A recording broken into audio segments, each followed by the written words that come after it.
Man City star could be key to Liverpool signing Mark Guehi as Reds get transfer boost. The Reds still hope Man City star could be key to Liverpool signing Mark Guehi as Reds get transfer boost. The Reds still hope to sign Guehi in the final week of the transfer window and will be encouraged that Crystal Palace is monitoring the market for centre-back options. Liverpool's hopes of signing Mark Guehi have taken a boost with Crystal Palace keen on Manchester City's Manuel Akanji. Liverpool's hopes of signing Mark Guehi in the final week of the transfer window have been handed a significant boost with Crystal Palace expressing its interest in Manchester City defender Manuel Akanji. The Swiss international was left out of City's squad to face Tottenham Hotspur on Saturday and has been linked with an exit in recent weeks. Reports have also claimed Akanji is a target for Bayer Leverkusen and Galatasaray. But Liverpool will be hoping Palace wins the race to sign the centre-back, who has spent 3 years at the Etihad. It could hasten a potential exit for Guehi, with the Eagles willing to sell the England international at the right price. Despite signing Giovanni Leone, Liverpool is still hopeful of acquiring Guehi before the window shuts on September 1st, while the high-profile Alexander Isak saga will also have a conclusion in the next 7 days. Unlike the Newcastle United forward, Guehi has continued representing Palace in the early weeks of the new campaign and has played every minute of the club's 4 games so far this season. It's understood the centre-back does not plan to sign an extension on his current Palace contract, which expires at the end of the season. Reports have also indicated that he is keen on a move to Anfield. Guehi remains a Liverpool target in the final week of the window. City were linked with the player over the weekend, but Liverpool.com understands the Blues do not plan to make any approach at this stage. Therefore, Palace's interest in Akanji could offer a telling insight into Guehi's next steps. I am worried about Crystal Palace if we are losing players and we don't get the right ones in, admitted head coach Oliver Glasner last week. It is my duty as manager to tell the owners what we have to do to be competitive and stay on our pathway. We are very late to find replacements, said Glasner. I think we could have behaved much better than we did. It's not the best way to start the season. I think we are below the edge. Konet has struggled in the early weeks of the season. The desire to bring in Guehi has been heightened by Ibrahima Konaté's disappointing performances in the early weeks of the season. The ex-RB Leipzig star was at fault for a goal in each of the Reds' opening Premier League fixtures and earned criticism from Jamie Carragher in his post-match assessment of the 3-2 win over Newcastle United. Guehi, who came through the ranks at Chelsea before joining Palace in 2021, has established himself as an England regular and has been named in 5 of the last 6 international squads, although he missed June's fixtures through injury. Rio Ngumoha has already made Arne Slot change his plan as new Liverpool reality clear. Rio Ngumoha was the hero for Liverpool against Newcastle in dramatic fashion. He is not so much knocking on Arne Slot's door as he is hammering it down. Rio Ngumoha of Liverpool celebrates scoring the winner against Newcastle. Arne Slot clearly loves Rio Ngumoha, but even though his manager has repeatedly sung his praises, the precocious teenager is still finding ways to surpass expectations. The 16-year-old was one of the standout stars of pre-season, but come the Bournemouth match, Ngumoha was left on the bench even as Liverpool had to dig in to salvage a late win. Tempering expectations, Slot tacitly conceded that he was reluctant to turn to someone so young to try and turn the tide. Federico Chiesa was the hero that day instead, and the Premier League opener concluded with a sense that perhaps Liverpool might still need to use the market to find a Luis Diaz replacement. Fast forward a week, and a sense persists that Liverpool may be one forward light, especially as the Alexander Isak saga drags on. But Ngumoha could not be doing any more to convince Slot that he needs a clear pathway to the first team. This time around, Slot did give him a chance to influence proceedings, albeit only in the last scraps of added time against Newcastle. At the point when Ngumoha came on, Liverpool found itself strangely under the cosh from the 10-man Magpies, and a draw was starting to look more appealing.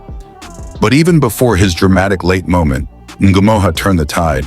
His fearlessness on the ball got Liverpool back up the pitch, relieving some of the pressure that had been building. And then came his headline contribution, showing awareness beyond his years to arrive at the back post at the perfect time.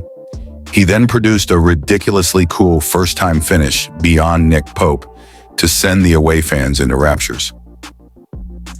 By leaving him out against Bournemouth, perhaps Slot was on some level trying to contain the hype, to manage expectations, but the cat is firmly out of the bag.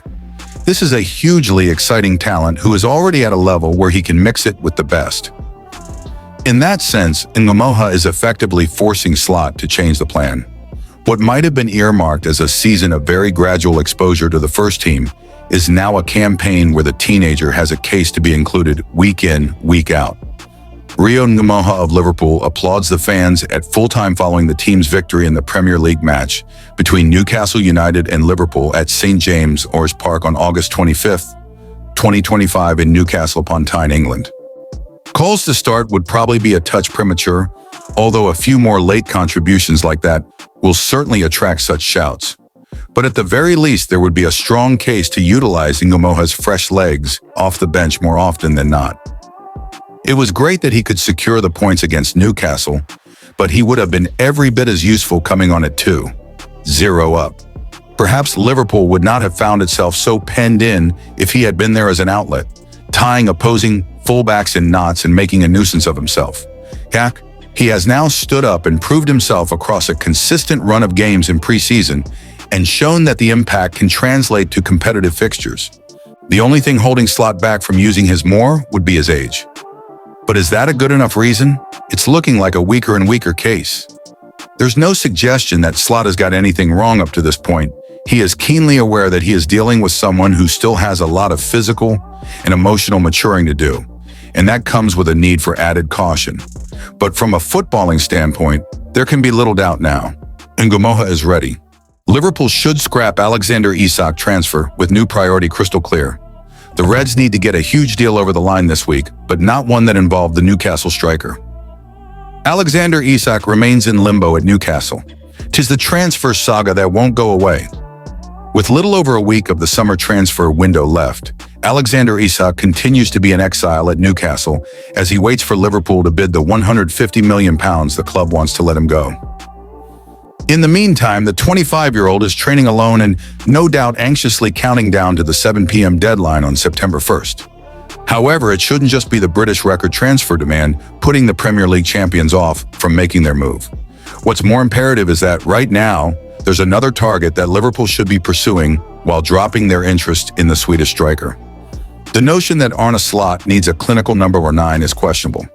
Last season, with Darwin Núñez confined to a bit-part role before his move to Saudi Arabia, his side stormed to the title without a central target man. The movement of Mohamed Salah, Cody Gakpo, and now Hugo Ekitike is a potent feature of Liverpool's attacking play. Isak would undoubtedly add finishing prowess, but his presence would also restrict the movement that Salah and co specialize in. Instead, Liverpool should leave the Isak deal alone and go all out for Marc Guehi. The necessity for a new center-back at Anfield far outweighs the need to boost their forward power further. With just a year left on his current deal, Guehi would cost considerably less than the extortionate fee Newcastle are demanding for Isak. The ongoing saga of Ibrahima Konaté's new deal, let alone the man's early season form, suggests the Reds should meet whatever Crystal Palace demands. Marc Guehi has just a year left on his Crystal Palace deal. Instead, Liverpool should leave the Isak deal alone and go all out for Marc Guehi.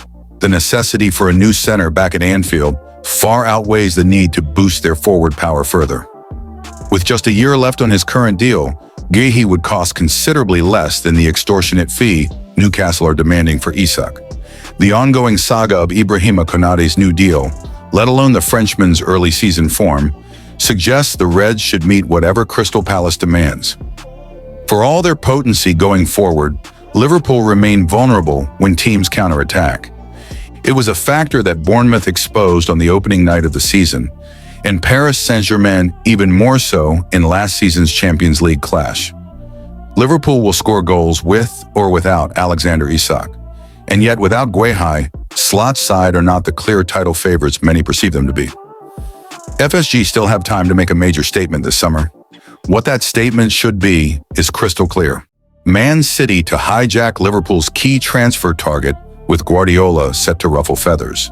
Manchester City could reportedly join the race for Crystal Palace's Mark Guehi if they offload centre-backs Manuel Akanji and Nathan Ake this week. The England defender, 25, is already on the radar of Liverpool, Tottenham and Barcelona, with only a year left on his contract.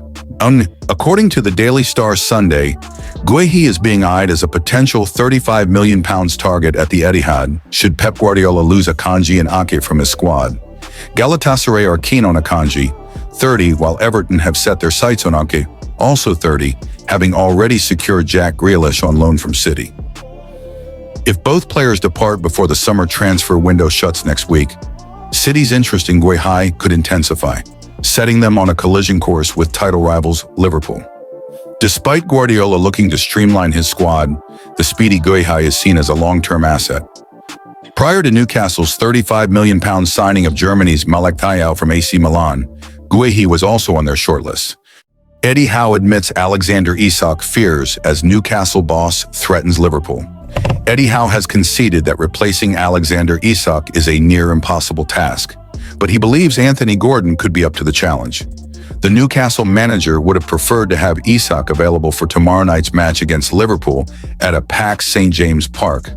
In an ideal world, he would have liked to have at least one new striker in the Toon squad for the visit of the Premier League champions. Newcastle began their season with a goalless draw at Aston Villa, fueling critics who argue they lack firepower without their Swedish striker. However, if Liverpool underestimate Newcastle's scoring potential, they may be in for a shock. Howe is already seeing promising signs that Gordon can thrive through the middle. "I don't think anyone can fill Alex's boots, and Anthony will know that," said the Newcastle boss. "He's not trying to be Alex. He's got to be himself. If he'd scored at Aston Villa, you'd say, that's the perfect no-9 performance. He had 7 shots in the game, looked threatening and got a man sent off. He was using his qualities, which are his speed and dribbling skills. Yes, we were missing a goal from the overall performance, but hopefully those will come." While Isak trains alone, Gordon has been undergoing intensive training on what it takes to be a center forward. Howe added, "It's a bit different for him. We're training him there at the moment, and he's beginning to get that rhythm that you need playing in the position and the understanding and tactical knowledge you need because the role is different. But he's an attacker and a very good attacker. The beauty of Anthony when we signed him was that he can play right, left, and potentially down the middle. It's something he has done before, and he's done it for England, so it's not totally new to him. Anthony Gordon will lead Newcastle's attack against Liverpool. The harsh reality, however, is that Gordon hasn't found the back of the net in league action since his strike against Wolves on January 19th, a 5th goal in 6 matches. His sole goal in the 17 fixtures since came against Arsenal in the Carabao Cup. So Newcastle won't possess the same attacking threat they wielded against Liverpool last season, particularly in the Cup final when Isak scored what proved to be the decisive goal. What they will boast on Monday, though, is a supremely gifted, committed professional spearheading their attack. 12 months ago, Gordon nearly joined Liverpool during a frantic weekend when Newcastle were compelled to generate millions of pounds to avoid a 10 points deduction due to PSR violations. In the end, it was homegrown talent Elliot Anderson and Yankama Minte who were sold to Nottingham Forest and Brighton respectively, with the Scouser remaining at St. James's Park. The rumors, by his own acknowledgement, impacted him, but Gordon knuckled down, dismissed any notions of a return to Merseyside, and concentrated on the club that pays his salary. If only a certain teammate could mirror his approach,